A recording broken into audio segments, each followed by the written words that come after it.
Okay, so welcome again guys sa ating session for this day. So yung lesson natin is problem solving tayo ngayon. Okay, so kapag problem solving pinag-uusapan natin, we are talking about translating yung mga given word problems natin into symbol or variables.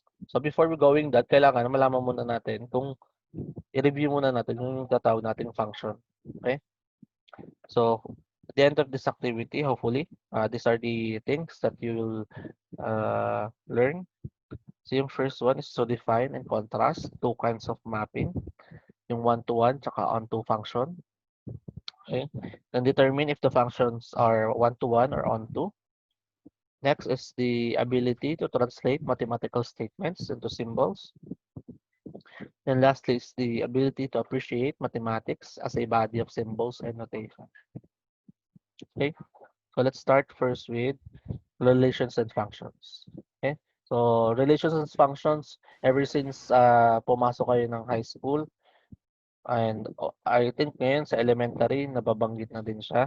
So, i-review lang natin kung ano yung ibig sabihin ng relations and functions. So, pag sinabing relation, sets siya of ordered pairs. Okay?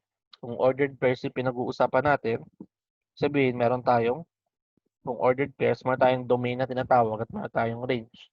So, yung domain is a relation na doon sa set na pertaining doon sa first coordinate. So domain basically pertaining sa x coordinates, no?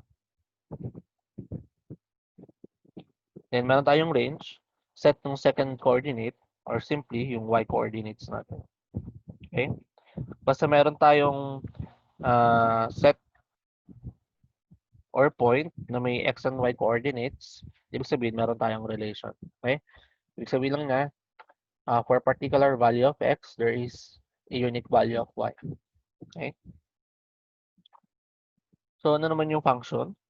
A function is a relation, okay?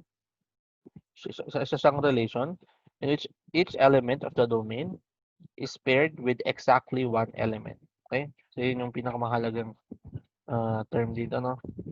Uh, Paired with exactly one element, okay, of the range. Another way of saying it is that there's one and only one output y with each input x. Okay?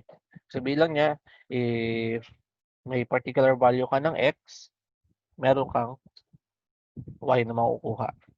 So dito, nakalagay lang dito sa diagram na to, kapag nag-input tayo ng any variable x doon sa given function natin, maglalabas siya ng particular value ni y, depending doon sa value ni x. So, sinasabi lang nito na exactly paired siya by one x element. Okay? So, ito yung notation na I know aware na kayo kasi nagka-calculus na din naman kayo. So, lagi na itong nasasama, no? So, yung y is equals to f of x. So, yung y is yung output as we have seen dito sa previous slide. So, siya yung magiging product after we input yung range na, yung domain value natin. Then, yung f is yung the name of the function and yung x is yung input natin. Okay? Okay. So dito, pinapa-identify lang kung function or not function yung given mapping natin. Okay? So meron tayong given two sets. So itong nasa left side, so dito muna tayo focus sa left side. So let's say meron tayong set A tsaka set B. So sa set A, ang elements niya is yung 1, 2, 3. Then sa set B, yung elements niya is P, Q, R. Okay? Makikita nyo, for every one value, also every values in A, or yung sa set, every value element in A, meron siyang particular value by B. So, C1 daw is connected with P, C2 is connected with Q, tapos C3 is connected with Q. Since yung lahat ng value ng range natin is pertaining to a unique value ni Y, siya ay function. Okay? Ibig sabihin, isang value lang ng X, nag-produce ka ng isang value ni Y. So, pag kinompare mo siya doon sa right side na set, so let's say meron tayong set A ulit, set B. And then, so makikita natin dito si 1 is equals kay P, si 2 equals daw kay P and Q, and si 3 is equals to R. So, hindi siya naging function kasi doon sa isang input natin ng range, ng domain, nagkameron siya ng dalawang value ni Y, which is uh, impossible para ma-identify siya function kasi sabi nga sa function, yung definition niya, yung each element of the domain, ibig sabihin yung set A natin is paired with exactly one element lang. Okay? One element lang ng range. So hindi siya pwedeng maging dalawang element ng range. Okay? Kaya hindi naging function tong uh, given example na to. Then, next, halimbawa to, determine whether each relation is a function. So, we have 4 coordinates dito. Yung set natin, yun yung set natin. So, we have 2 and 3, 3 and 0, 5, 2, and 4 and 3. So, in representation in graphical form, kapag nag-input ka daw ng 2 doon sa function natin, equals sa kay 3. Pag 3 yung in-input natin, mag-output siya ng 0. Pag 5 yung in-input natin, mag-output siya ng 2. Then, kapag nag-input siya ng 4, mag-output siya ng 3. Okay? So, makikita natin, every domain value, yung input natin, result siya sa unique value na y. Okay? So, kung sa mapping na katulad nung kanina, ang magiging itsura niyan, so, lahat ng ano natin, lagay natin sa, halimbawa dito sa set A natin. So, lagay natin dito yung 2, 3, 5, saka 4. Okay? So, tapos yung another, ano natin, move ko lang to.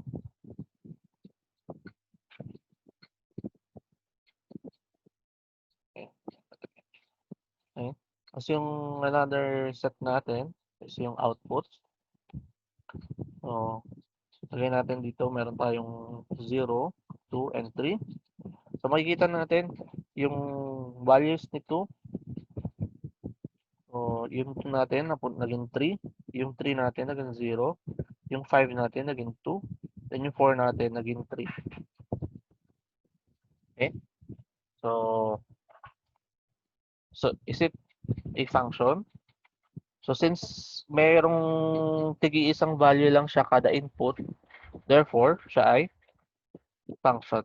Okay? Yung given relation is a function. Okay? Kasi based na din dito sa mapping natin na ganito, lahat ng domain natin, may particular value siya ni range. Okay? Okay tayo dito? Okay. Next. So, meron tayong test na tinatawag na vertical line test or pencil test. Ginagawa to para ma-identify natin if the given graph is a function or not. Okay? So, sabi, function siya kapag nag-perform ka ng vertical line test. So, ibig sabihin, magdodrawing ka ng vertical lines along dun sa curve mo. Then, kapag nag-intersect siya dun sa graph mo, more than one, hindi siya function pag more than one. Okay? So, let's check. Halimbawa, let's try yung first graph natin. So, ito. So, yung graph natin is a line going towards upward to the right. No? So, pag nag-perform ka ng vertical line test, so all throughout nung ano niya, so makita natin sa one point lang nag-intersect yung vertical line natin. Ano? So, ibig sabihin, since one particular point lang yung i-intersect natin, siya ay function. Okay? So, this is a function. Okay? Next, yung pangalawa, we have a parabola opening upward. So, performing the vertical line test all throughout yung ano natin, curve natin. So, nakita natin 1 point lang ulit yung ah, na-intersect nung vertical line natin. So therefore, function din yung parabola natin. And let's check yung kasunod. We have an ellipse. So pag tinry natin, vertical line test, anong papansin nyo? Nag-intersect siya sa dalawang point. So we have yung intersection natin dito sa point na to, sa point na to, point na to. So basing dun sa definition ng vertical line test, dapat no vertical line intersects the graph in more than one point. Okay? So since nag-intersect tayo ng twice, therefore, yung ellipse natin is not a function. Okay? So let's try for more example. So using vertical line test. So ito, ano naman natin. So therefore, function to. Then, about itong nasa right side natin, yung vertical line. So, passing through a line dun sa given curve natin. So, lahat is na-intersect. So, therefore, not a function siya, no? Okay? Then, itong nasa baba natin sa lower right, lower left, performing vertical line test, like yung kanina, nag-intersect tayo sa dalawa. Okay? So, therefore, this particular graph is not F. Okay? And last, we have a curve na ganito yung itsura. So, ito, performing vertical line test. Okay. Okay. So, unique ulit yung value. So, therefore, try function. Okay? So, malinaw ba yung paggamit ng vertical line test to identify if a given curve is a function or not? Okay? So, madali lang naman, no? Next is we discuss yung kinds ng function. So, we have two kinds of function. Natawag natin one-to-one function tsaka onto function. So, yung sabi niya, ang one-to-one function daw is a function in which for each value of y in the range of x, of f, sorry, there is just one value of x in the domain of f such that y is equal to fx. Okay? So, ang dami niyang sinabi, no? Pero ang gusto lang niyang iparating diyan, pag one to one siya, pag habang may given value ka ni x, meron kang given value ni y na ano. So, parang sinasabi na given any value ni y, there is only one value of x that can be paired with y. Okay? Kaya siya one to one. Okay? So, yung one to one function, tinatawag natin siya as injecture. Okay? So, pag one-to-one function, ang tawag sa kanya is injecture. Okay? And again, any given value ng y, there is only one value of x. Okay? And then, yung isang kinds of function natin is onto function. So, onto function, yung definition niya, the mapping of f is said to be onto if every element of y is of f image of at least one element of x. Okay? So, medyo broad yung pagkaka-explain niya. Ang gusto lang niyang sabihin, all elements in y dapat magamit. Okay? So, dapat pwede natin sabihin, all elements in y should be used. Okay? So, kung halimbawa may given ulit tayong set A and set B, pag nakita nyo yung sa set B, hindi nagamit lahat yung value niya, yung lahat ng elements kay set B, walang nakaturong arrow, ibig sabihin, hindi siya onto function. Okay? Yun lang yun. Then, onto function, we call that surjective. Okay? Yung other terms sa kanya. Okay? So let's proceed sa one-to-one function. So we have here a one-to-one function. So nire-represent lang kung ano yung pagkakaiba ng one-to-one function tsaka a not one-to-one function. Okay? So yung sa left side natin sa number 1, so we have a function not one-to-one. Not one-to-one siya kasi meron tayo ng dalawang domain para mag-arrive sa value ni 5. Again, kapag sinabing one-to-one, dapat isang x, isang y lang siya. Okay? So, kung bawa, si 5 is para kay 4, dapat 4 lang si 4 lang mapupunta kay 5. Sabat si 11, mapunta siya sa ibang value ng range. Okay? Kaya hindi siya one-to-one. So, check natin yung number 2. One-to-one function siya kasi each input natin ng domain, yung x value natin, 2, 4, and 11, meron siyang unique value ni y, 9, 6, and 5. So, kita nyo yung difference dito. Yung input natin ng 4 and 11, nag-a-arrive siya sa isang value ni y. Unlike dito, lahat ng input natin or domain natin, yung x-coordinate natin, as a particular value ni y. Okay? So, sa anong klase ng function, ng graph, usually na experience o na-observe si one-to-one function? Sa linear function po. Okay? So, pag sinabing linear function, yung mga lines natin, kasi, halimbawa, meron tayong given function, bawa, y is equals to 2x. Okay? So, laging one-to-one function yan kasi kahit anong isubstitute mo dun sa value ni x, meron siyang ibang value ni y. So, hindi siya magkakaparehas.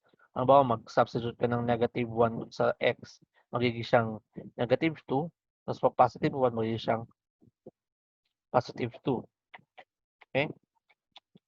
So, lahat ng linear function is a one-to-one function. Okay?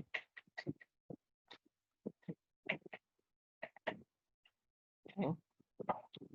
So, to identify naman yung one-to-one function graphically, may tinatawag naman tayong horizontal test. Okay? So, sa horizontal test, ganun din. Kapag nag-perform pa naman ng horizontal test, then nag-intersect siya more than one, ibig sabihin, hindi siya one-to-one function. So, ito, meron na siyang mga nakalagay na horizontal line. So, yung first one natin is an example of a parabola moving, opening upwards. So, pag lagay natin ng horizontal line, nag-intersect tayo dito sa point na to and sa point na to. So, meron ka ng dalawang intersection. Therefore, hindi siya one-to-one function. So, bakit? Kasi, halimbawa, itong point na to is a y value is equals to positive 2. Okay? Kung dun sa y value natin, pag tingnan naman natin yung x value natin, sabihin natin, saan ba ito magiging equal? Okay? So, tingnan nyo yung function. Yung function natin is x squared plus 1. So, pag nag-substitute tayo halimbawa ng x is equals to 2, ang value ng y natin is 5. Kapag nag-substitute tayo ng x is equals to -2, since naka-squared yung x natin, so this will be also y is equals to 5. So, baguhin natin to. So, let's say yung point na yon, kung saan siya nag-intersect, siya ay 5. Okay? Yung guhit na yon, sa 5 yon. Makikita nyo, dalawang value ng x, isang -2, tsaka isang +2, pero isang value ng y. So, again, pag one-to-one tayo, dapat one value ni x, one value ni y. Dapat unique. Kaya, ito, na-justify natin na hindi siya one-to-one kasi meron siyang dalawang value ni x pero isang value ni y. So, ito kapag kinuha sa yung point na to, so we have -2 and 5. Tapos dito meron tayong 2 and 5. Okay? So, the same yan sa lahat ng value ni x. Positive, negative. Tapos basta parehas siya ng value, magiging parehas yung y coordinate. Okay? Next, we have a line, 2x minus 1. So, pag-pass through ng vertical line natin, nag-intersect lang siya sa isa. Therefore, siya ay 1 to 1.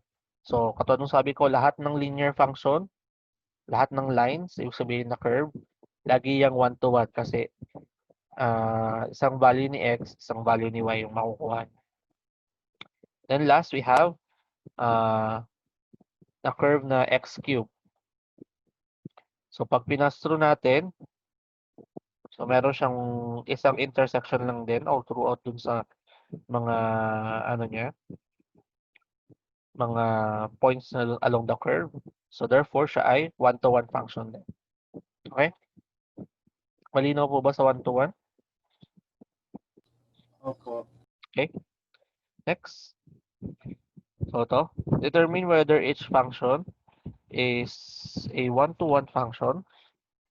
Okay? So yung first one, fx is equals to 3x plus 4 over 5.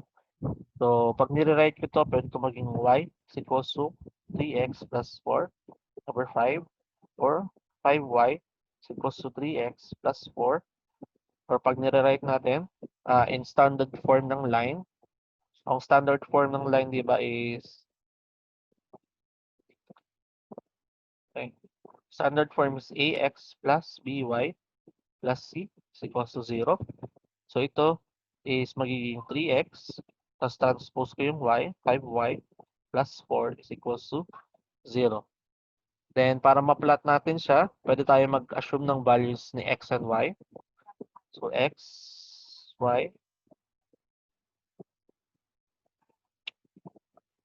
Okay. So, assume natin na negative 2, negative 1, 0, 1, and 2. Kapag negative, okay, so kunin natin yung values. So, i-calculate ko na lang, no, para makuha yung value.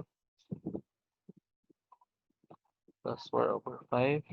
If x is negative 2, we have negative 2 over 5. Kapag negative 1, we have 1 over 5. Kapag 0, we have 4 over 5. Kapag 1, we have 7 over 5. Kapag 2, we have 2. Okay?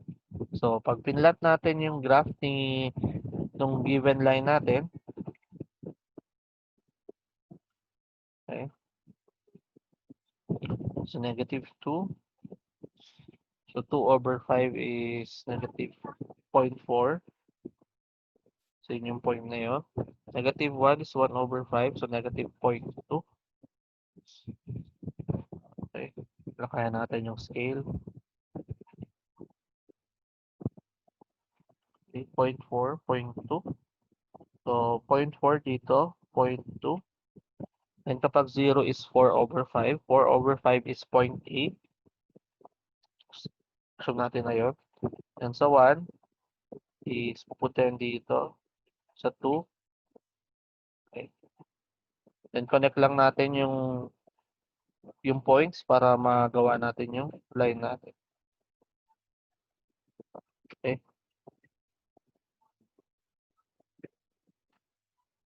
So, ito yung line natin. So, by looking at the values of x and y dito sa graph na nagawa natin, dito sa table na nagawa natin, any particular value ni x, meron tayong unique value ni y. So, therefore, yun pa lang, ma-identify na natin na siya ay 1-to-1 function. Another is, kapag halimbawa, nag-test tayo dito, once halimbawa, nag-graph natin yung given function, since siya is a linear function or a line, automatic kapag nag-pass through tayo ng horizontal line sa kanya, so, let's try. So, pag tayo ng horizontal line sa kanya, so, one intersection lang tayo all throughout ng curve. So, therefore, siya ay on-to function talaga. Ay, okay. 1-to-1 function. Okay. Therefore, fx is 1-to-1. Okay? Next is we have yung given. So,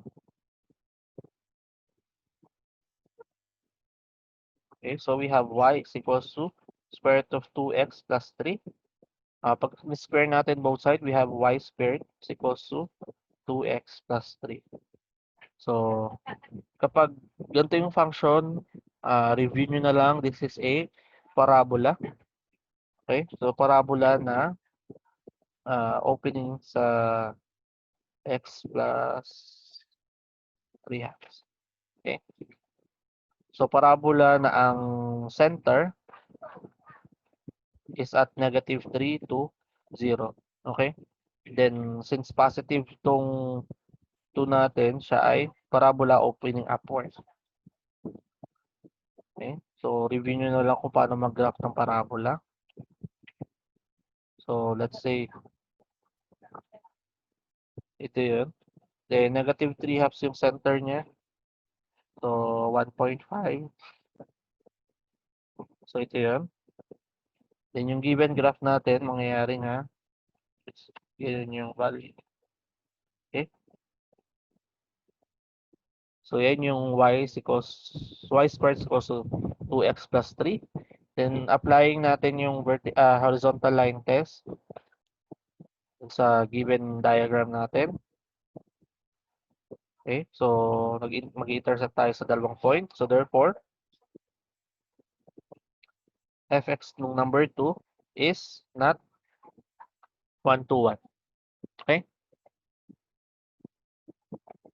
Okay po ba sa 1 to 1? Opo. Okay? Next, we proceed with onto function o yung tinatawag nating surjective. So, again, yung keyword lang sa kanya, dapat all elements in y is magamit. Okay? So, looking at figure 1, lahat ng y natin, yung 1, 2, 3 natin, lahat may nakaturong arrow. So, therefore, onto function agad siya. Okay? And dito sa kabila, tingnan natin dito. Yung number 4 is walang nakaturong value. Ibig sabihin, walang nagpe-pair sa kanyang domain. Therefore, hindi siya onto function. Okay? So, yun lang yung ano niya, difference niya. So, let's say itong example na to. So, yung example natin is parehas line. Okay. So, check natin. So, x plus 1. Okay. Gawa natin ng table ulit. Para lang makita natin sa graph, no?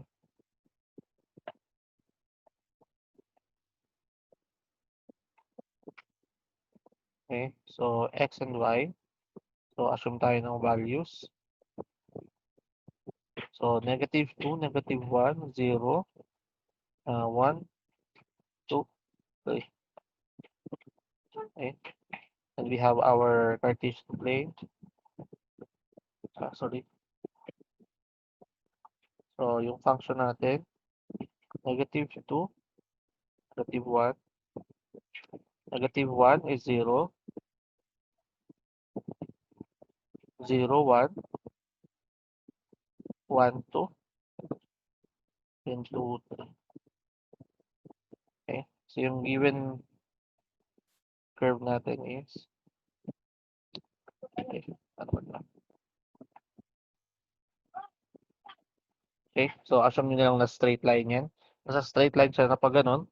And then, nakita natin na any value ni y na ilagay natin, meron siya laging value ni x. So, meaning, any value na gamitin, any value ni y, lagi siyang may x. So, therefore, siya ay onto function din siya. Okay? Kasi kahit anong value yung gamitin nyo sa y, bawa y is equals to 50, meron siyang value ni x. So, ang pinakaano natin, lahat ng y na maisip natin, lagi siyang may value ni x. Kaya siya onto function. Okay?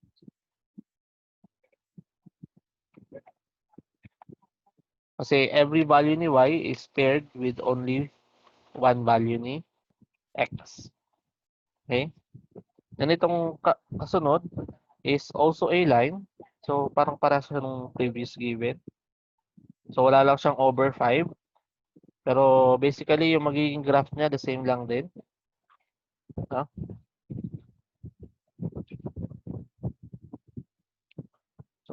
parang line siya na ang graph natin naman is pa ganyan ulit. Okay? So, ganun ulit, all values of y are used. Kasi nag-extend naman to infinity itong line natin. So, ibig sabihin, kada gamit natin ng value ni y, meron tayong value ni x. So, therefore, yung given natin is also a onto function. Okay?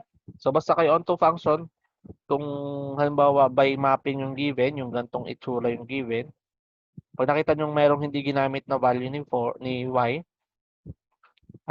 hindi na siya onto function agad. Okay?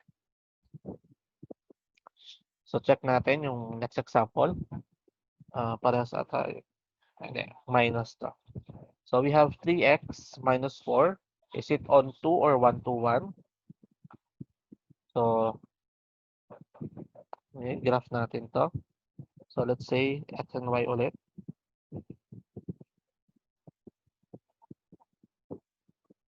Negative 2, negative 1, 0, 1, and 2. So, if negative 2, so negative 6, negative 10, negative 1, negative 7, negative 4, then magiging negative 1, then magiging positive 2. Okay? Graph natin.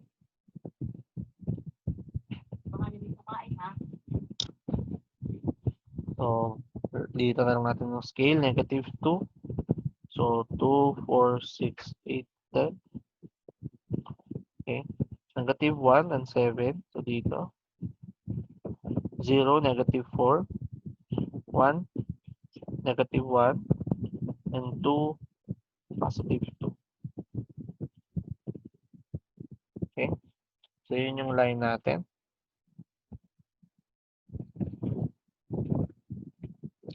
Assume nyo na lang na pass through lahat ng sa point na yun.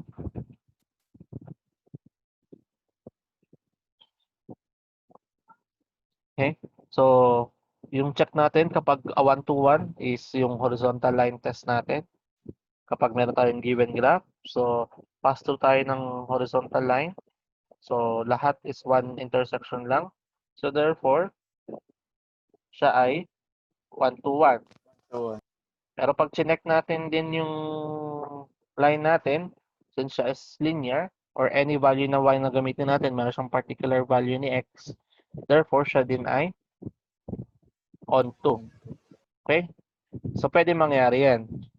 Pag pareha siyang 1 to 1 and onto yung function, ang tawag natin ngayon sa kanya is a bijection siya. Okay? Ibig sabihin, pwede mo siyang maklasify as onto, pwede din 1 to 1. So, bijection ang tawag sa kanya. So, yung kanina, ang 1 to 1 natin, ang tawag natin in conjecture. Sa onto, sa surjecture.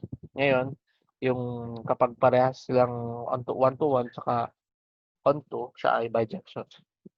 Okay? So, last example. So, let's say meron mo tayo nito. So, meron tayong x squared minus 2. Is it onto or is it 1 to 1? So, yung given graph equation natin is an example of y is equals to x squared minus 2. So, siya ay parabola. So, gamitin natin sa standard form. So, x squared is equals to y minus 2. Or siya ay parabola na opening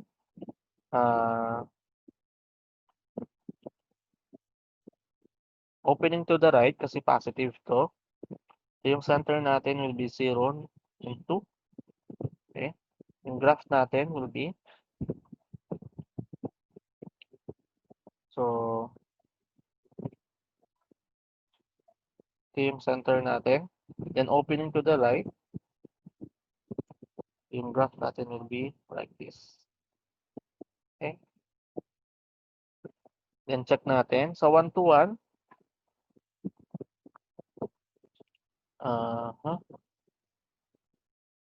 Okay. X squared. Okay. May correct pa. May ko-correct pala ako mamaya. Nalito ko dito kanina. Mali yung diagram ko dito. Baliktad. Ito pala dapat ay to the right ko dapat. Kasi kung alin yung naka-squared, yung dapat yung dalawang beses siya magpa-pass through doon. So mali itong figure na 'to. Okay, iayusin lang natin 'to. So -3/2, so andun yun, then positive siya. So dapat yung diagram natin is ganito. Okay? Then kapag nag-pass through tayo ng horizontal line test, gano'n pa din naman, 'no? Pero siya is iba na yung ano natin, siya magiging na siyang 1 to 1 na siya. Okay? Kasi nag-pass through siya do'n sa graph once lang. So fx is 1 to 1. Okay? So going back dito sa gina-graph natin, so mali ito kasi x squared, so dapat x yung dalawa ang nagpa-pass through. Ayan. Okay? So let's say yan na yung graph natin. So test ng 1 to 1 horizontal test. So bagsak siya sa horizontal test kasi dalawang points yung ini-intersect niya. So therefore, not 1 to 1. And then para maging unto siya, dapat yung value natin ng y lahat magamit. Okay? Pero makikita natin dito sa figure, ang nagamit ng natin ng value ni y is lahat lang ng from positive to pataas. Okay? Kasi di ba ito mag-extend to hanggang dito. Pero yung dito sa baba, yung mga negative, yung from 1 hanggang negative infinity, hindi natin nagamit yung y value na yun. So therefore, pag hindi nagamit yung y value, hindi din siya onto. Okay? So hindi siya 1 to 1, hindi siya onto.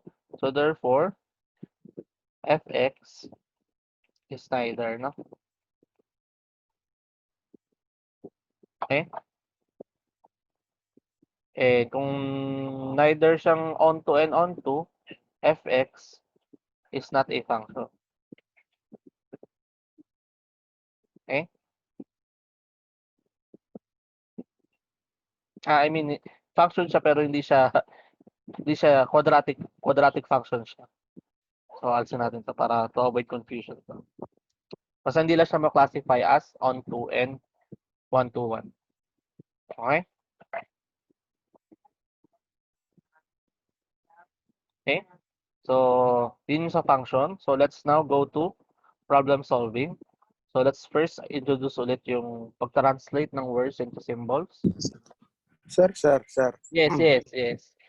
Yung po kayang yung sa X and Y, paano po kaya nakukuha yun? Yung pong -10. Paano po nakukuha yun? Alin? Negative? Yan yung pong kanina po. Ito? Yan po yun. Opo. Paano po nakukuha yun? Okay, so yung function natin, di ba, y is equals to 3x minus 4. So, i-substitute mo yung x, so y is equals to 3 times -2, -4, -6, -4, -10. Ano po to, sir? Yung pong -3 tapos po yung ganyan. Nasa baba po. Alin? Yan po ang nasa baba. Paano po nangyari? Aling babae? Ito? Yan pong isa. Hindi po yung pong 3 tapos po may -2. Ito, nag-assume lang tayo ng value ni y, ni x. Kasi kailangan natin mag-graph Sige. yung, di ba nag-graph tayo ng line. So para mag-graph Opo. natin yung line, kailangan mag-assume tayo ng value. Sige po. Okay na po. Opo, thank you po. So kahit anong gamitin yung value dito sa x, kahit hindi negative to yung start. Okay? Sige po. Okay? Okay na po. Okay na? So again, dito Okay na po, tayo okay. sa translating words into symbols na tayo. So, halimbawa, di ba, in your daily life, wala naman sa atin nagsasabi na solve for x plus 35 is equals to 115. No? However, halimbawa, yung mother natin, pwede tayong tanungin kung magkano yung budget na matira sa isang linggo kapag meron kang 250, kung meron kang 1,000, pero kailangan mong bayaran yung water bill na 250, ilan yung matitira sa'yo? Okay? So, ganun yung mga typical question na tatanong sa atin. Hindi naman sa atin tatanong ng magulang sa atin.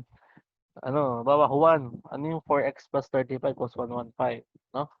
So, mahalaga is marunong tayo mag-convert ng mga typical na situations into mathematical form. Okay? So, we can express this as an algebraic statement and we can solve for the unknown value. Okay? So, dito, since basic lang naman yung tinatanong ng nanay natin, kung 1,000 yung pera natin, tapos magbabayad tayo ng 250, syempre matitira sa atin is 750. Okay? Pero nalaman natin 750 yun dahil naintindihan natin yung ah, mismong hinihingi ng nanay natin dito na kailangan niya, tinatanong niya is ilan yung natira. So dahil since nung elementary days natin, nung preparatory stage natin, tinuro naman sa atin kung paano mag-minus, mag-subtract, masasagot natin tong gantong problem. Okay? So ibig sabihin noon pa lang, even sa very young age, ginagamit na natin yung pag-translate ng mga words into mathematical symbol. Okay? So yun yung i-cover ulit natin ngayon. So when translating a verbal expression, you first need to identify the unknown and assign it as a variable. Okay? So kapag college na or high school na, laging may andyan na si X, no? Andyan lagi si X. So pinakamahalaga daw is to write down yung mga given statement o yung mga given bago hanapin natin kung ano yung required. Di ba? So for example, yung scenario kanina, yung unknown amount value natin is yung amount na matitira dun sa pera natin. So let's say natin, gamitin natin yung letter N to designate yung amount of budget na natira. Okay? So yung pag nag-assign tayo ng mga values na ganito, ang tawag natin sa kanya is a legend na pwede nating balik-balikan kapag nagsosolve na tayo ng mga equations. Okay? So later, i-apply natin yan yung mga paglalagay ng legends o nagle-let tayo ng variable equals dun sa particular expression na gusto natin i-convey. Okay? So sa pagsosolve uh, ng problem ng word problems or ng equations converted into mathematical symbols, katulad nga ng sabi ko, ginagamit na natin to noon pang ah, bata-bata tayo. So meron tayong operations. So meron tayong addition, subtraction, multiplication, division. Tapos ngayon meron tayong powers and equals lang naman. So powers, ibig sabihin naka-raise exponent yung given variable natin. And then equals, ibig sabihin, meron lang tayong mga terms na tatandaan na mag-reflect sa equals uh, na symbol. Okay? So let's start with addition. So the following words in verbal expression represent addition. So pag nakita niyo ito sa given word problem nyo, ibig sabihin niya is addition siya. So pag meron tayong sum, more than, plus, increase, add, older than, raise, lahat po yan is addition yung sinasabi sa kanya. So halimbawa, the sum of 3 and a number. So sum of 3 and a number, yung and a number natin is unknown, kaya na-represent natin siya as n. So yung sum, so alam naman natin kapag sinabing sum, yun yung sagot sa addition, kaya addition yung expression natin. Then dito, 7 more than a number.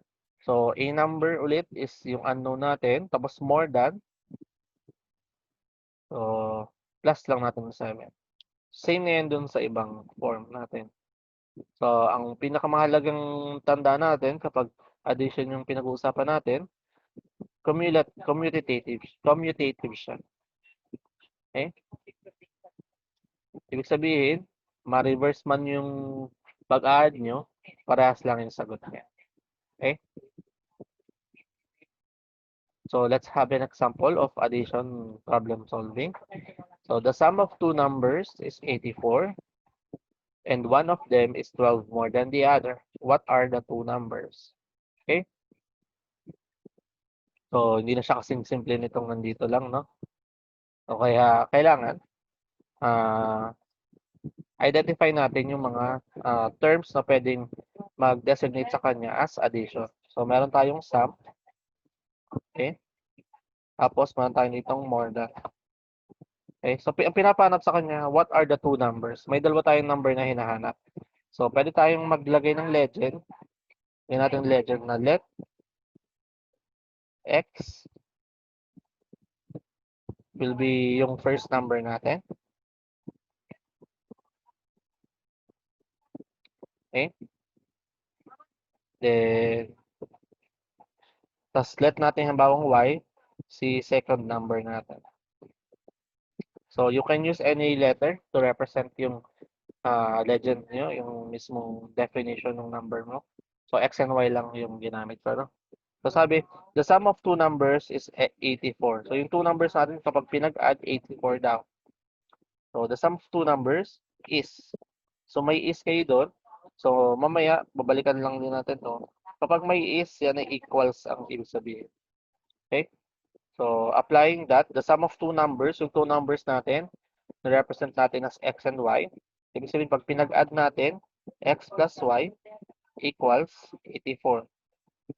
Okay? Yun yung unang situation natin. Then, kasunod na term, and one of them is 12 more than the other. Okay? So, ibig sabihin, yung isang number is 12 more than the other.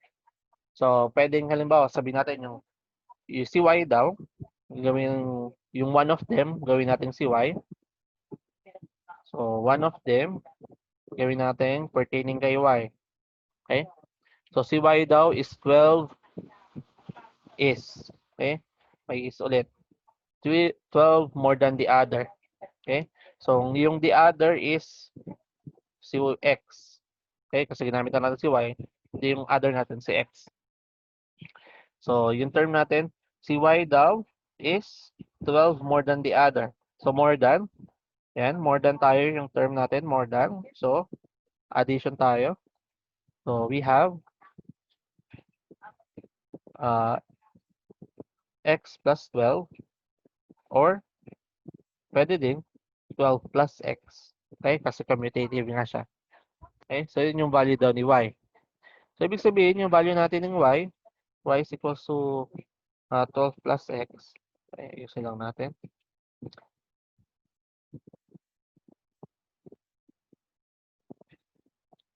Okay? So, pwede natin itong substitute dun sa una natin nakuha ang equation. Okay? So, babalik natin doon. So, we have x plus y equals to 84. Then, nalaman natin si y is equals to 12 plus x. So, magiging siyang 12 plus x equals to 84. Then, simplify natin yung equation. So, we have 2x plus 12 is equals to 84. Then, transpose natin yung like term sa kabila. So, itong whole number, transpose natin dito sa right side. So, we have 2x equals to 84 minus 12. So, 2x is equals to 84 minus 12 is 72. And divide natin sa 2 both side para makuha natin yung value ni x. X will be equals to 36. Okay? Ibig sabihin, meron na tayo ng first number. Ito yung first number na kailangan natin. No? Yung next number natin is si y. Na si y natin, na-identify natin na 12 plus x. So, y is equals to 12 plus 36. So, y is equals to 48. So, ito yung second number natin. So, going back to sa tanong, what are the two numbers? Yung two numbers natin is just 36 and 48. Okay? Okay ba tayo dito? Opo. Opo, Okay. sir. So, itong kasunod, the sum of two consecutive numbers is 37. What are they? O, pertaining, ano daw yung mga numbers na yun? So, tingnan natin. The sum, okay, sum ulit tayo. So, addition tayo, automatic. So, two consecutive numbers. Okay? Two consecutive. Sabihin, dalawang magkasunod na number. So, let natin si x ulit yung first number natin. Okay? And then, 2 consecutive, magkasunod. So, ibig sabihin, x plus 1. Okay? Kasi kasunod ni x, pag dinagdagan mo ng, bawa, sabihin natin si x, halimbawa, ay 14.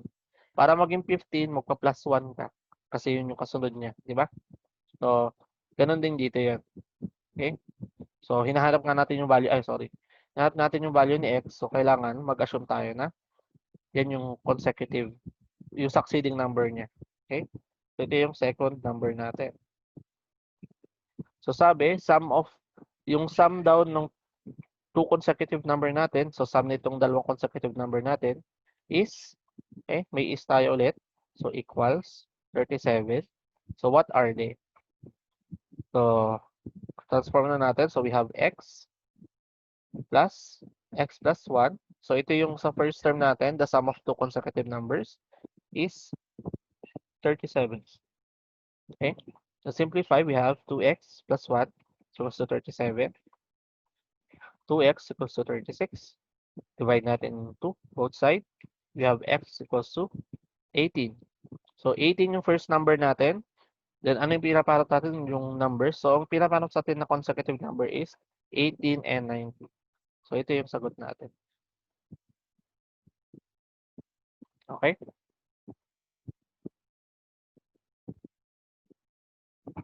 Okay, malinaw tayo dito. Yes, sir. Okay? So, that's addition. Ngayon, subtraction naman tayo. So, ito yung mga following words in verbal expression na nagre-represent ng subtraction. So, we have minus, less than, subtract, decrease, younger than, or lowered. Okay? Pero ang kaibahan ng subtraction, hindi siya commutative. So, kapag nabaliktad nyo yung notation nyo, iba yung meaning niya. So, yung order in which you write the algebraic expression is important. Okay? So, tingnan natin to. Diba itong mga to, ganito yung pagkaka-form niya. Itong sa subtraction, halimbawa to, 6 minus a number. So, kung di ba kung sa addition, pwedeng sabihin natin agad na 6 minus a number. Okay? Pero iba ang meaning niyan kapag naging siyang n minus 6. Okay? Magiging iba yung value niya. So, let's say, halimbawa, sabihin natin n is equals to 1. So, 6 minus 1 is equals to 5. Hindi siya equals sa 1 minus 6 is equals to negative 5. Okay? Kaya, hindi siya commutative. So, dapat yung order nung pagkaka-transform mo nung expression mo, nung notation mo, is important, no? So, dito, napapansin nyo dito, kaibahan nito, nauuna lagi yung number, no? So, dito naman, subtract a number. So, mag-subtract ka daw ng unknown variable from 10. So, kaya naging 10 minus n. Unlike dito sa kabilang slide, subtract 10 from a number. Okay? So, mind nyo yung form nung pagkaka-order ng expression. So, check nyo na lang to later para ma-review nyo yung difference ng dalawang slide, no? So, punta tayo sa example. Okay? So, let's say Nate weighs 185 pounds. Joey weighs 17 pounds less than Nate. How many pounds does Joey weigh? Okay? So, si Nate daw is 185 pounds. Okay? Then si Joey, nagwe-weigh daw siya ng 17 pounds less than Nate. Okay? So, ibig sabihin niya, from dun sa weight ni Nate, magle-less ka ng 17. Okay? So, ibig sabihin, yung kay Nate, minus 17 pounds. Okay? So, magiging siyang 185 pounds minus 17 pounds. So, magiging siyang 168 pounds. Okay?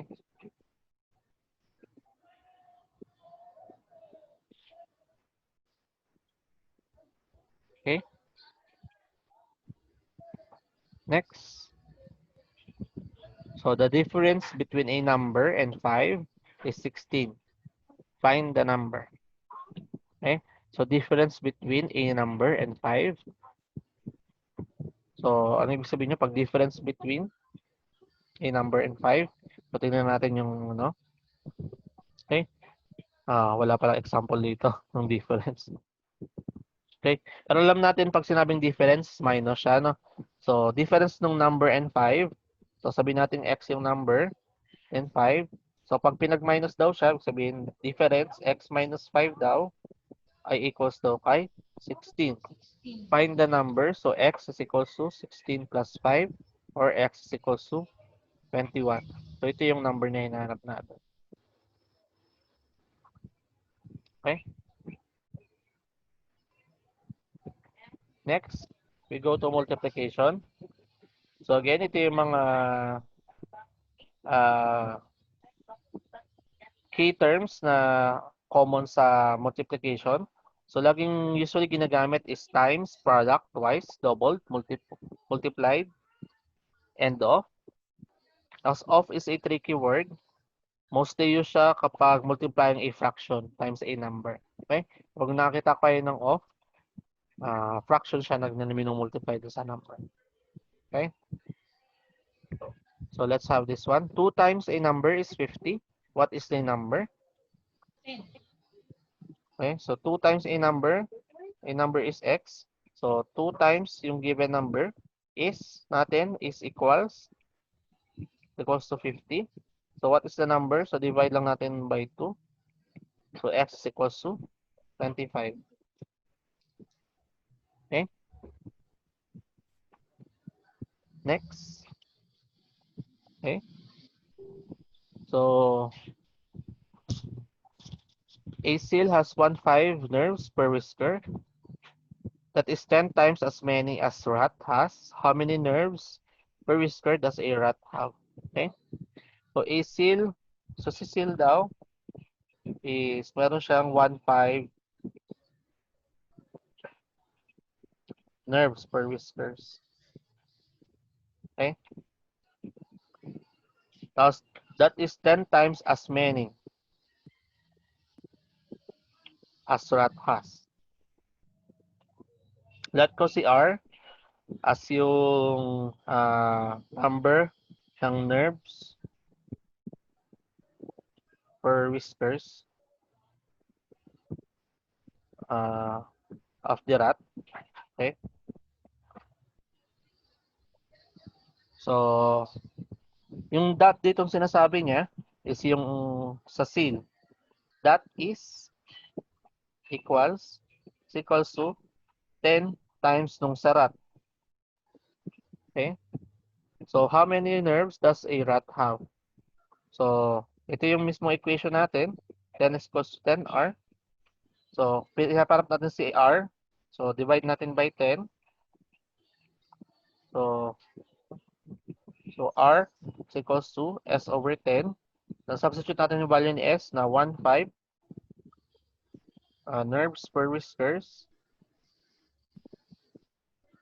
by 10. So, we have R is equals to, meron lang sa kanya is 150 nerves per whiskers. Okay?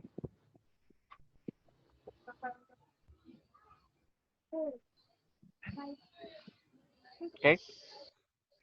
Then last is division. So ito yung mga terms naman, keywords na ginagamit natin for division. Yung common is divided by and divided into. Okay?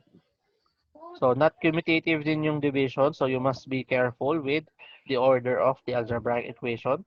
So 2 divided by a number is not the same as a number divided by 2. Okay? So tingnan nyo itong dalawang to. A number divided by 2, so ibig sabihin n divide 2, tapos dito 2 divide n. Okay? So magkaiba siya ng meaning. So example, the ratio of girls and boys in class is 9 to 7, and there are 80 students in the class. How many girls are in the class? Okay. So ang ratio daw ng girls to boys, so girls over boys ay equals daw sa 9 to 7. Okay? And there are 80 students in the class. Okay? So how many girls are in the class? Okay. So pinapahami yung number ng girls. So let's say X is the number of boys. Okay? So ibig sabihin Y is the number of girls. Okay?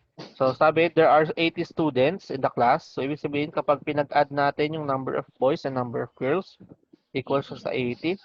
So ibig sabihin, si number of girls, pwede natin i-represent as 80 minus X. Okay?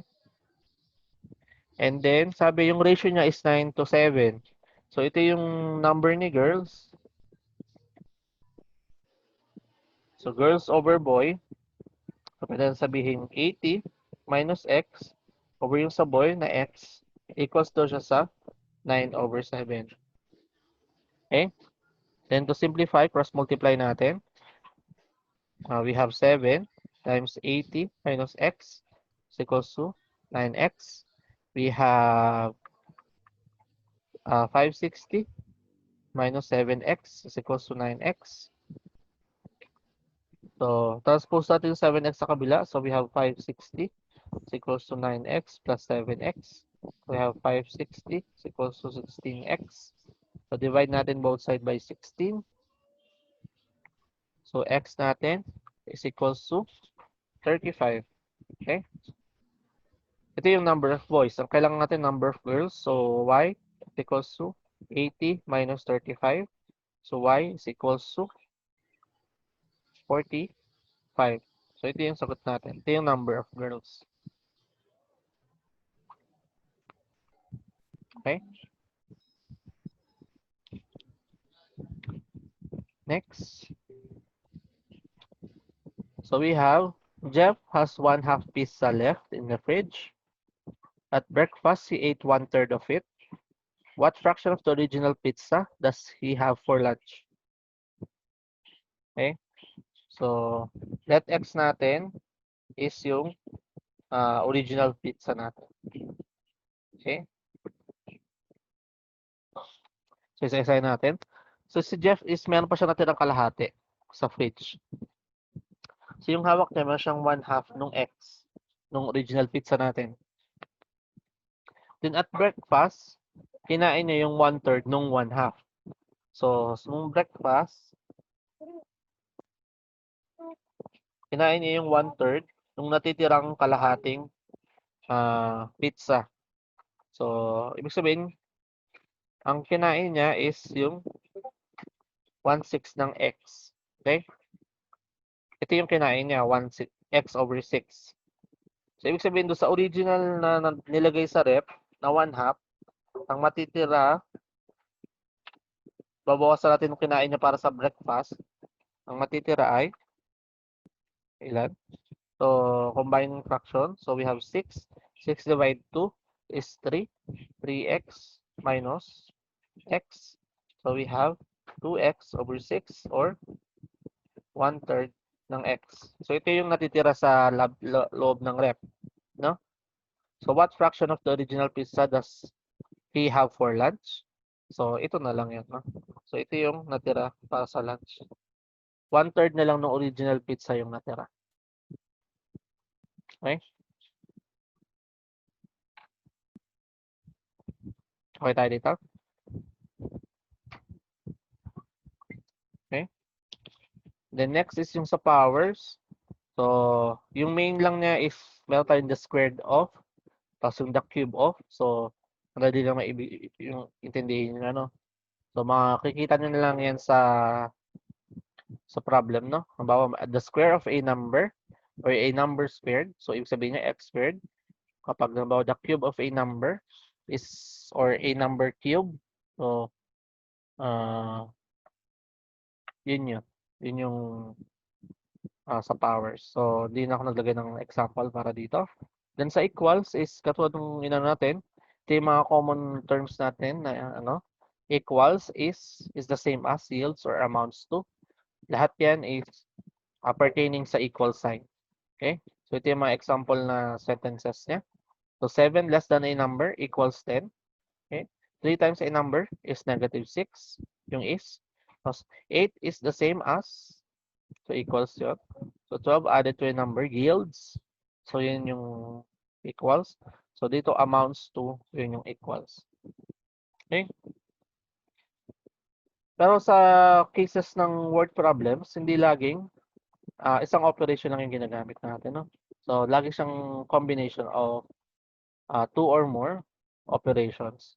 Kaya yung mga succeeding examples natin will be for combination ng operations. Okay? Some word problems require to use more than one operations. Expressions can be as follows. So dito nakita nyo, meron siyang 3 more than. Nag-3 more than siya. So kung may addition siya, tapos may times as many. So meron siyang multiplication. So pinagsama yung dalawa, no? Tapos dito meron itong 8 times. Tapos meron siyang decrease. So ibig sabihin, meron siyang subtraction. And ito, sum. Meron tayong addition. Then 2/3 of meron tayong division. Okay? Or multiplication. 2/3 of a number. Okay? So, apply natin sa example kapag madami na siya, no? So, a number decreased by half of the number is 4. Find the number. Okay? So, let x natin be the number. Okay? Dun sabi, a number decreased by 1/2 of the number.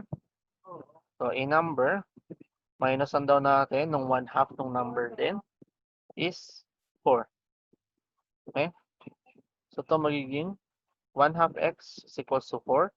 Cross multiply, x is equals to 8. So, this is the number. Okay? So, ang combination natin is half of. So, yung half of natin is multiplication. Then, meron tayong subtraction. Okay? Next. 2/3 of the sum of 3 times a number and 6 is 10. What is the number? So, 2/3 of. So, meron tayong 2/3. Tapos of, ibig sabihin may multiply tayo. Okay? 2/3 of the sum of 3 times a number and 6 is 10. Okay? So 2/3 of the sum of 3 times a number. So let yung number natin is si x. Okay? Sum nung 3x, yung 3 times a number and 6. Tapos pag kinuha natin yung 2/3 niya, naka-is siya, equals to siya sa 10. Okay? So pwede kong gawin, i-multiply ko yung 3 doon sa kabila, i-cross multiply ko yung 3, matitira 2, 3x plus 6 is equals to 30. So distribute natin, we have 6x plus 12 is equals to 30. So we have transpose natin yung 12, we have 30 minus 12 is 18. Tapos divide natin by 6. So x is equals to 3. So ito yung number na hinahanap natin. Okay? So again, combination siya ng addition and multiplication and yung equals, no? Next, we have, think of a number. Okay? So let's say ito yung number na naisip natin, si x. Double the number. Okay? Dinoble natin yung number. Tapos subtract 6 from the result. Okay? Subtract tayo ng 6. Then divide the answer by 2. Okay? So yung magiging answer nito, pag subtraction, divide mo daw ng 2. Tapos yung magiging quotient nun, ibig sabihin magiging division nito will be equals sa 20. Equals to 20. What is the number? So cross multiply natin, we have 2x minus 6 is equals to 40. Then transpose natin yung whole number. We have 46. And divide natin to both sides. We have x is equals to 23. Okay.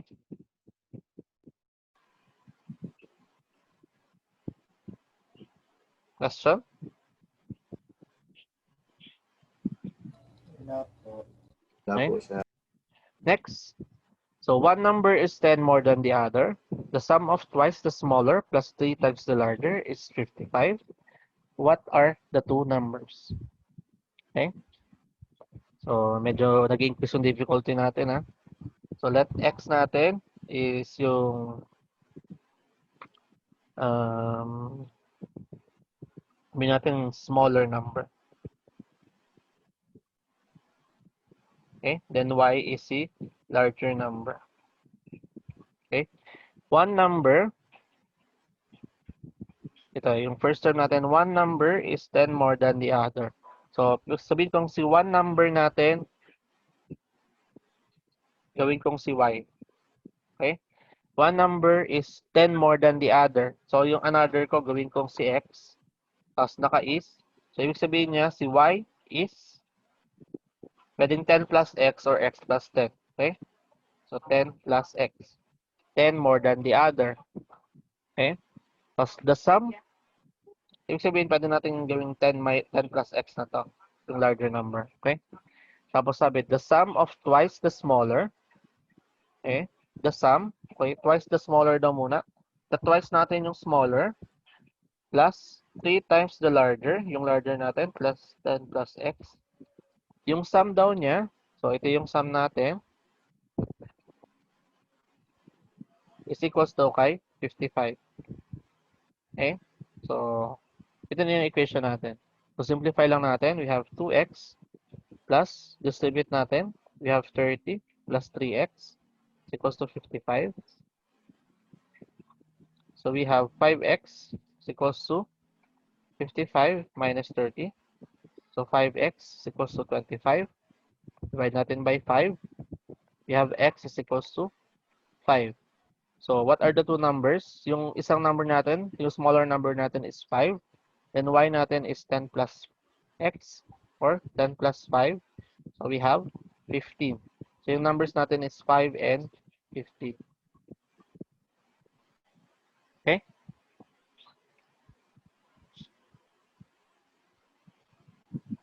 Next.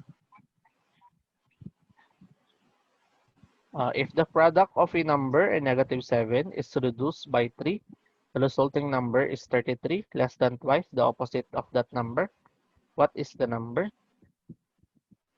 Okay. So, let x natin be the number.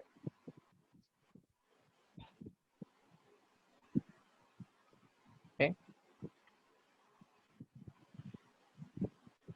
So, the product of a number and negative 7. So, product of a number, negative 7. So, product ng x saka ng negative 7 is reduced by 3. Okay. The resulting number is 33 less than twice the opposite of that number. Okay. So, ano ibig sabihin ng opposite of that number? So, ibig sabihin, kung si x is positive, yung opposite of that number is negative x. Okay?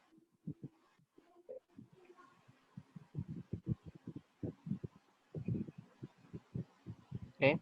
Tapos ang alga is 33 less than twice the opposite. So, since ano tayo, sabi si 33 yung ile-less natin dun sa twice ng opposite. So, ika-twice natin yung negative x, at saka natin ile-less yung 33. Okay? So, what is the number? So, we simplify. So, we have negative 7x minus 3 is equals to negative 2x minus 33. And then, transpose ko to sa kabila. And transpose ko tong, dito. So, we have negative 3 plus 33. We have negative 2x plus 7x. So, we have 30 is equals to 5x. Divide natin by 5. So, we have x equals to 6. So, this is the number na hinahanap natin. Okay? Next.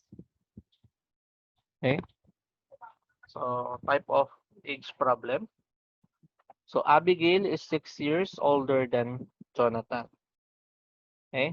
So, let x natin is equals to Jonathan's age. No? So, ibig sabihin, si Abby daw is 6 years older than John. So, x plus 6, yun yung kay Abigail. Okay? Then 6 years ago, she was, so was is a past tense nung is natin. So, may equals tayo dyan. So, twice as old as he. How old is each now? Okay? So, kung halimbawa, itong x and x plus 6 is yung present age ni Jonathan at Abigail, kung 6 years ago, ibig sabihin, magle-less tayo ng 6 years sa kanilang dalawa. No? So, 6 years ago, she yung una, no? So, ibig sabihin si Abigail muna. So, Abigail's age. So, Abigail's age. Tapos, 6 years ago siya. So, ibig sabihin minus 6. Okay? So, equals dun sa twice as old as he. So, twice nung age ni John. Pero, 6 years ago. Kung 6 years, ito yung age ni John. X. 6 years ago. So, minus 6. Tapos, ito twice natin siya. Okay? So, twice as old as he. Then how old is each now? How old? Okay? Then simplify natin. We have x plus 6 minus 6. We have 2x minus 12. So simplify. We have x is equals to 2x minus 12. Transpose. We have 12 is equals to 2x minus x, or x is equals to 12. Ito yung age ni Jonathan. Then si Abigail will be x plus 6 equals to 12 plus 6 equals to 18. So si Jonathan is 12 and si Abigail is 18 years old. Okay? So ito yung age nila.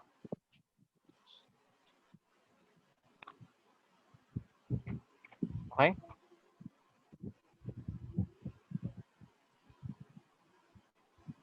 Another one.